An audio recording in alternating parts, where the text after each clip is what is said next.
100K അടിച്ചു കേട്ടോ. അത് മാത്രമല്ല ഒരുപാട് പേര് ഈ ഐറ്റം മേടിച്ചിട്ടുണ്ടായിരുന്നു. പക്ഷെ ഇതെങ്ങനെ യൂസ് ചെയ്യണമെന്ന് അറിയാത്ത കുറച്ചധികം ആൾക്കാരുണ്ടെന്ന് എനിക്ക് മനസ്സിലായി. കുറേ DMs വന്നിട്ടുണ്ട് ഇത് എങ്ങനെ യൂസ് ചെയ്യണമെന്നും കൂടെ പറഞ്ഞതാന്ന് പറഞ്ഞിട്ട്. അപ്പൊ ഞാൻ വിചാരിച്ചാൽ പിന്നെ വീഡിയോ ആയിട്ട് ഞാനിത് പോസ്റ്റ് ചെയ്തേക്കാം കേട്ടോ. നമ്മുടെ ഹെയർ ഉണ്ടാവുന്ന മിക്ക ഇഷ്യൂസിനും ഇത് നല്ലൊരു പരിഹാരം തന്നെയാണ് കേട്ടോ. എന്നെ പേഴ്സണലി അറിയുന്നവർക്കറിയാം എന്റെ ഹെയർ നല്ല ഡ്രൈ ഫ്രീസി ആയിട്ടുള്ള ഒരു ഹെയർ ആയിരുന്നു കേട്ടോ. ഇപ്പൊ നല്ല സ്മൂത്ത് സ്ട്രക്ചർ ആക്കി ഞാൻ എടുത്തിട്ടുണ്ട്. ഈ ഒരു ക്രീം മാത്രമല്ല കേട്ടോ അതിന് ഹെൽപ്പ് ചെയ്തത്. കുറച്ചധികം പ്രൊഡക്ട്സ് ഉണ്ട്. ഞാൻ പതിയെ അതിന്റെ വീഡിയോസ് പോസ്റ്റ് ചെയ്യാം കേട്ടോ. അപ്പൊ ഇതെങ്ങനെ അപ്ലൈ ചെയ്യണമെന്ന് വെച്ച് കഴിഞ്ഞാൽ നമ്മൾ കുളിക്കുന്ന ദിവസം, അതായത് എല്ലാ ദിവസവും കുളിക്കുമ്പോൾ അങ്ങനെയല്ല, ആഴ്ചയിലൊന്നോ അല്ലെങ്കിൽ 2 ആഴ്ച ഒരിക്കലോ നമ്മൾ ഇത് അപ്ലൈ ചെയ്യാൻ പാടുള്ളൂ കേട്ടോ. അപ്പൊ ഓയിലൊക്കെ അപ്ലൈ ചെയ്ത് ഹെയർ ഷാമ്പു ഇട്ട് വാഷ് ചെയ്തതിനു ശേഷം കണ്ടീഷണർ വേണമെങ്കിൽ അപ്ലൈ ചെയ്യാം, വേണമെങ്കിൽ യു ക്യാൻ സ്കിപ്പ് ഇറ്റ്.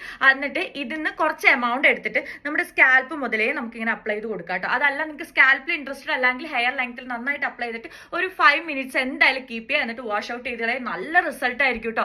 അപ്പൊ ഇനി ഇത് ആരെങ്കിലും മേടിച്ചില്ലെങ്കിൽ ഒരു 1 ടൈം യൂസ് ചെയ്ത് നോക്കുക. ജസ്റ്റ് 100 റുപ്പീസേ ഉള്ളൂ കേട്ടോ. അപ്പൊ ആർക്കെങ്കിലും ലിങ്ക് വേണമെങ്കിൽ ലിങ്ക് കമന്റ് ചെയ്യാൻ മറക്കരുത്. കൂടെ ഫോളോയും ചെയ്യണം കേട്ടോ. അപ്പൊ ഓക്കെ, ബൈ.